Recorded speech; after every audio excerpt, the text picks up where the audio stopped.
अस्सलाम वालेकुम, सितारों के सफ़र पर खुश आमदीद। आज की वीडियो में हम बात करेंगे कि आपका फरवरी का जो महीना होगा वो कैसा रहेगा। इसमें हम आपके करियर, जॉब, बिजनेस, आपके क्रिप्टो से रिलेटेड मामला, आपके स्टॉक से रिलेटेड मामला, आपकी लव लाइफ, आपकी मैरिड लाइफ, आपकी फैमिली, इन सारे चैप्टर्स पर बात करेंगे। आपके चैलेंजेस कौन से होंगे इस महीने और अपॉर्चुनिटीज़ कहाँ छुपी हुई होंगी, उन सब चीज़ों को डिस्कस करेंगे, आपको रेमेडीज़ भी देंगे। लेकिन उससे पहले मैं एक चीज़ कहना चाहूँगा कि जिन लोगों की शादी से रिलेटेड मसले आ रहे हैं, जिन लोगों के कारोबार में मसले आ रहे हैं, जिन लोगों के जॉब से रिलेटेड इश्यूज़ आ रहे हैं, प्रमोशंस नहीं हो रही, बॉस से बहुत ज़्यादा उलझनों का शिकार हो रहे हैं आप लोग, शादी से रिलेटेड मुश्किलात आ रही हैं, आप लोगों की बात पक्की होती है टूट जाती है, या आप लोग शादी कर लेते हैं तो वो चल नहीं पाती, 1 महीना 2 महीना 3 महीने इस तरह टूट जाती हैं, बिजनेस में ग्रोथ नहीं देखने को मिल रही। तो अगर आप इन सारी चीज़ों से परेशान हैं तो आप लोग अपॉइंटमेंट ले सकते हैं, अपनी कुंडली या अपना जायचा आप मैडम एस्ट्रोलॉजर एनबॉक्स को दिखा सकते हैं और प्रॉपर गाइडेंस हासिल कर सकते हैं। स्क्रीन पर आपके व्हाट्सएप का नंबर आ रहा होगा, मैसेज करके आप लोग अपॉइंटमेंट बुक करवा सकते हैं।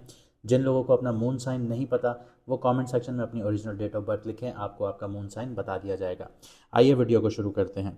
अब बात करते हैं सबसे पहले एरीज मून साइन वालों की, यानी कि मेष राशि, यानी कि बुर्ज हमल वालों की। तो career, business, job, finance, crypto और इन्वेस्टमेंट के हवाले से बात करते हैं। तो करियर के मामले में ये जो मंथ है फरवरी 2026, ये बहुत पावरफुल है लेकिन साथ ही साथ डिमांडिंग भी है। 10th हाउस में मार्स, सन, मरकरी और वीनस यहाँ पे कंजंक्शन में है, लेकिन मिड मंथ में ये सारे प्लैनेट्स यहाँ से ट्रांजिट कर जाएंगे, लेकिन starting of the month mercury और वीनस यहाँ से ट्रांजिट करेंगे। तो जो ये कंजंक्शन है ये अथॉरिटी और रिकग्निशन यहाँ पे देना शुरू करेगी आपको। हालांकि आप end of the month of January आप ये चीज़ें विटनेस करना शुरू हो चुके होंगे, तो रिकग्निशन भी मिलने के चांसेस मिल रहे होंगे आपको, अथॉरिटी फिगर्स भी अप्रिशिएट कर रही होंगी, तो ये चीज़ आप नोट करेंगे। लेकिन यहाँ पे आप एक और चीज़ नोट करेंगे कि ईगो क्लैशेस का भी रिस्क आपके लिए बढ़ रहा होगा, आप चिड़चिड़ाहट का भी शिकार हो रहे होंगे काम के लिहाज से। मार्स सरवना नक्षत्र में बैठा है जो डिसिप्लिन और लर्निंग से ग्रोथ दिखाता है। तो जो लोग प्रोसेस को फॉलो करेंगे वही आगे निकलेंगे। सैटर्न बैठा हुआ है आपके 12th हाउस में, यानी आपके साढ़े साथी का पहला दौर स्टार्ट हुआ है, और ये दौर जो होता है ये कंस्ट्रक्टिव दौर होता है।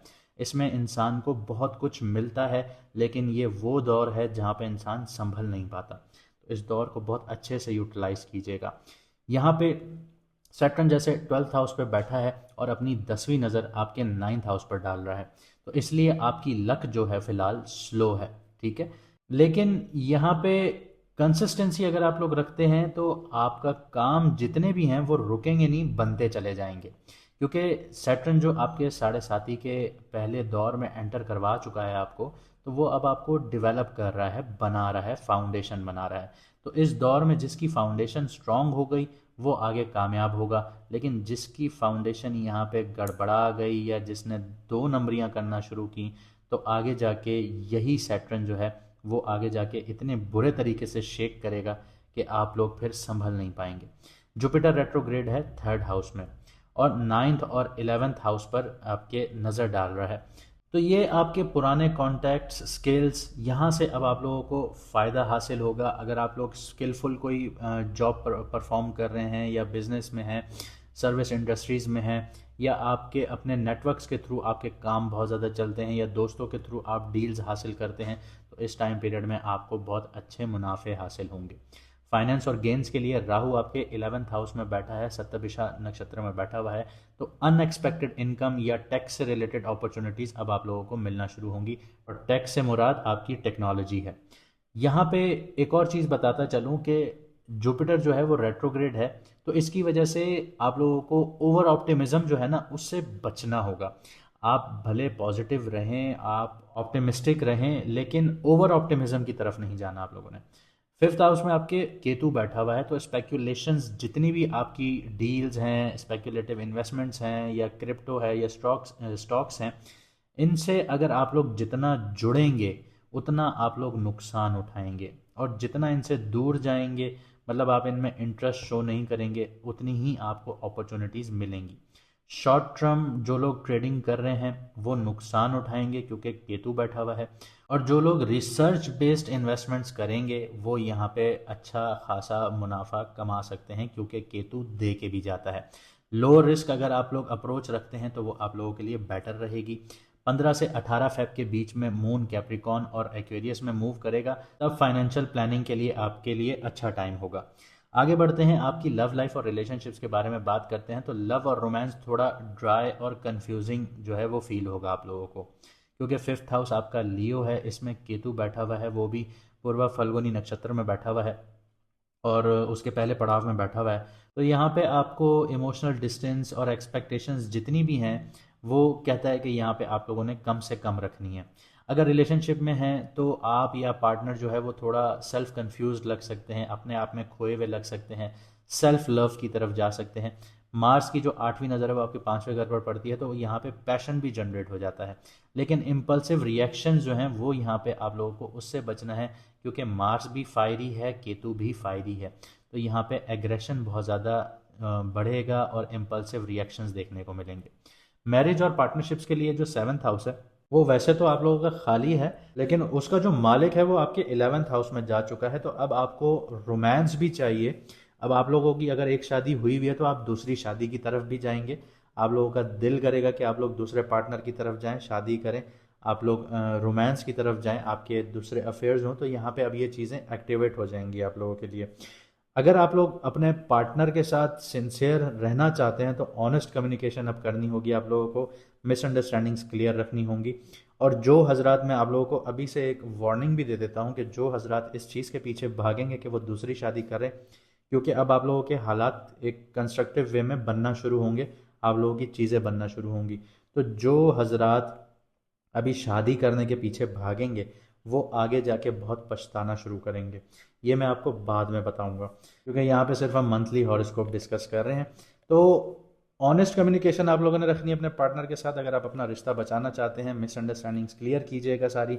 मून जब आपके लिब्रा यानी 7th हाउस में एंटर करेगा 7 फेब को, और 21 फेब को ये एरीज में यानी आपके फर्स्ट हाउस में एंटर होगा, तब इमोशनल बॉन्डिंग आप लोगों की इंप्रूव होना शुरू होगी। तो इन 2 दिनों का अच्छे से यूटिलाइजेशन आप लोगों ने करनी होगी। आगे बात करते हैं आपकी हेल्थ की। हेल्थ के लिए शनि यानी सैटर्न जो है वो आपके 12th हाउस में बैठा है, जोहल। तो ये आपको आपके स्लीप साइकिल में डिस्टर्ब करेगा, लेजीनेस का शिकार करवाएगा, सारा सारा दिन सोना, या आपका जो सबकॉन्शियस माइंड है वो हाईली एक्टिवेट हो जाना, मेंटल रेस्ट जो है वो डिस्टर्ब हो जाना, ये सारी चीज़ें देगा। इससे ज़्यादा कुछ नहीं होगा। लेकिन अगर आप लोग हॉस्पिटल से जुड़े हुए हैं तो आप लोगों के हॉस्पिटल के चक्कर नहीं लगेंगे इतने। लेकिन लगने से मुराद ये है कि आप लोग अपनी जॉब पे तो जाएंगे, लेकिन किसी बीमारी वगैरह के लिहाज से आप लोगों को जाना नहीं पड़ेगा। लेकिन जो लोग हॉस्पिटल से नहीं जुड़े हुए या मेडिकल फील्ड से नहीं जुड़े हुए, उन लोगों को चक्कर लगाने पड़ सकते हैं, चाहे अपने लिए चाहे फैमिली के लिए। उनके चक्कर रेगुलर लगना शुरू होंगे हॉस्पिटल के लिए। और एक बात याद रखिएगा कि 12th हाउस जैसे आपको कंस्ट्रक्ट कर रहा है शनि यहाँ पे, सैटर्न यहाँ पे, तो 12th हाउस आपके एक्सपेंसेस का भी होता है और बैड एक्सपेंसेस का यहाँ पे होता है। अब यहाँ पे आपके हाथ में एक चीज़ है कि आपने वो बैड एक्सपेंस ही करना है या आपने उसको प्रॉपर इन्वेस्टमेंट में डालना है। पैसा तो आपके हाथ से जाएगा, एक हाथ से आएगा दूसरे से जाएगा, बीच में आप डेवलप भी हो जाएंगे। लेकिन एक हाथ से जब पैसा जाएगा और आपको लगेगा कि आपने इन्वेस्टमेंट सही की है, लेकिन वो बाद में जाके आपको पता चलेगा कि वो फ्रॉड हो गया आपके साथ। तो आपको प्रॉपर रिसर्च के साथ इन्वेस्टमेंट करनी होगी। किसी रिश्तेदार के साथ आप लोगों ने इस टाइम पीरियड में इन्वेस्टमेंट्स नहीं करनी। तो यहाँ पे ये चीज़ एक बहुत नोटिसेबल है आप लोगों के लिए कि आप लोगों को इन चीज़ों से बचना है। आगे बात करते हैं कि आपका जो मेंटल रेस्ट है या मेंटल जो आपकी एबिलिटीज़ हैं वो डिस्टर्ब होंगी यहाँ पे। ओवर वर्क की वजह से, लेट नाइट को जागने से आपका इम्यूनिटी सिस्टम भी डाउन होगा, तो आपको हॉस्पिटल के चक्कर यहाँ पे लगाने पड़ सकते हैं। 6th हाउस आपका विर्गो है और सैटर्न की यहाँ पे डायरेक्ट नज़र पड़ रही है, लेकिन विर्गो में डायरेक्ट कोई प्लैनेट नहीं बैठा हुआ। तो यहाँ पे सैटर्न आपके 6th हाउस को भी डैमेज कर रहा है। तो आपको कॉन्स्टिपेशन से रिलेटेड भी इश्यूज आ सकते हैं। आपको रोग भी लग सकता है, कोई ऐसा कि कोई ऐसी अल्लाह ना करे बीमारी लग जाए जो लंबे अरसे तक लेके चल रही है, जिसकी वजह से आप मेंटली डिस्टर्ब हो रहे हैं। तो ये चीज़ भी यहाँ पे नोट रखिएगा। इसके अलावा एक चीज़ याद रखिएगा कि सैटर्न जो प्लैनेट है ना, जब 6th हाउस को एक्टिवेट करता है तो इंसान के लिए लालच भी एक्टिवेट हो जाती है। तो इस पीरियड में आपके पास पैसा तो आएगा, लेकिन आपके अंदर लालच ख़त्म नहीं होगी कि और चाहिए और चाहिए। तो इस चीज़ को दिमाग में बिठा लीजिएगा कि जब तक आपकी ये चीज़ ख़त्म नहीं होगी आपके पास जो है वो भी निकलना शुरू हो जाएगा। यहाँ पे मार्स जो है वो शर्फ में फ़िलहाल बैठा हुआ है, ठीक है। तो यहाँ पे आपके जो 10th हाउस से रिलेटेड एनर्जीज़ हैं वो बहुत ज़्यादा हाई हैं। तो यहाँ पे सिर्फ एक ख़तरा आता है कि आप जो हैं ओवर वर्क की वजह से एग्जॉस्ट हो सकते हैं, आप लोगों को एनजाइटी का शिकार हो सकते हैं, इन्फ्लेमेशंस का शिकार हो सकते हैं, आप लोगों को एसिडिटी का शिकार हो सकते हैं, और बर्नआउट का भी आप लोगों को ख़तरा हो सकता है, ब्लड प्रेशर का भी ख़तरा हो सकता है। तो इन चीज़ों का आप लोगों ने ध्यान रखना है। और 6th हाउस पे जो नज़र सैटर्न की पड़ रही है वो आपको यही रेकमेंड करती है कि आपको अपनी रूटीन में डिसिप्लिन लाना होगा, एक स्केड्यूल फॉलो करना होगा।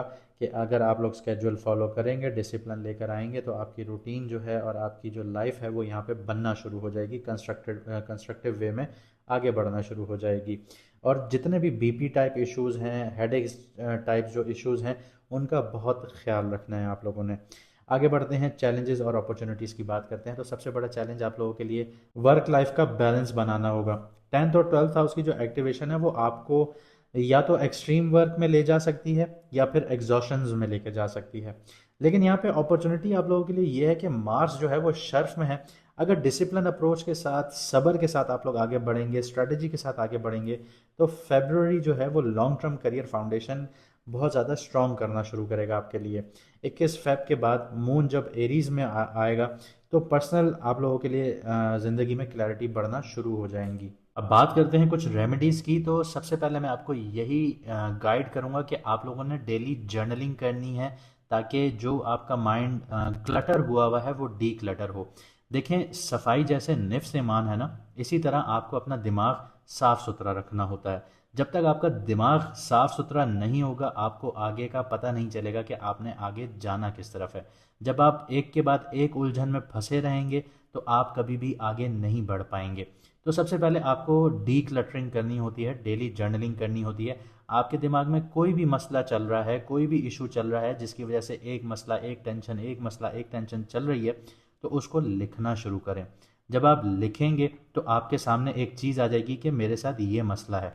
फिर उसके आप रास्ते तलाश कीजिए कि कहाँ से ये रास्ता है तो ये जो मसला है हल हो सकता है। तो आपको पता चलेगा कि वे आउट क्या है, ठीक है। अगर यहाँ पे आपको ये भी पता चल जाए कि इसका कोई वे आउट नहीं है तो आपके हाथ से मामला ख़त्म है, आप कुछ भी नहीं कर सकते, ठीक है। तो फिर परेशान होने की बात नहीं है। और अगर आपको पता है कि आप कर सकते हैं तो उसको आप उस वे में उसको एग्जीक्यूट कीजिए। और अगर पता है कि नहीं हो सकता तो ऊपर वाले पे छोड़िए। ये आपको जो माइंड है आपका रिलैक्स होना शुरू होगा। इसी के साथ साथ माइंडफुलनेस प्रैक्टिसेस कीजिए, स्लो ब्रीदिंग एक्सरसाइजेस प्रैक्टिस कीजिए। माइंड रिलैक्स होना शुरू होगा, बॉडी रिलैक्स होना शुरू होगी। इसके अलावा ऊपर वाले का शुक्र अदा हर हाल में करना है।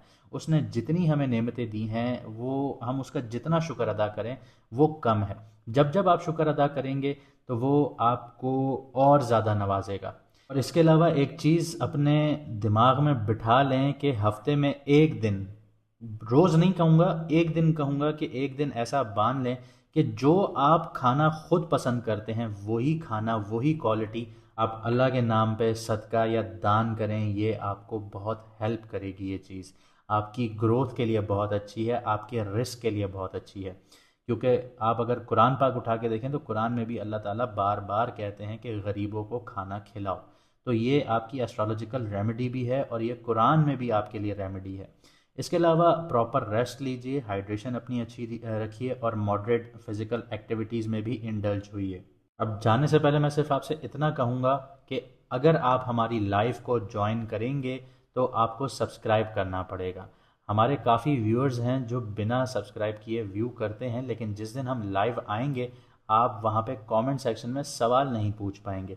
तो जब तक आप सब्सक्राइब नहीं करेंगे तब तक आप लाइव को ज्वाइन नहीं कर पाएंगे। मुझे दीजिए यहाँ से इजाज़त, मिलते हैं अगली वीडियो में सितारों के सफ़र पर।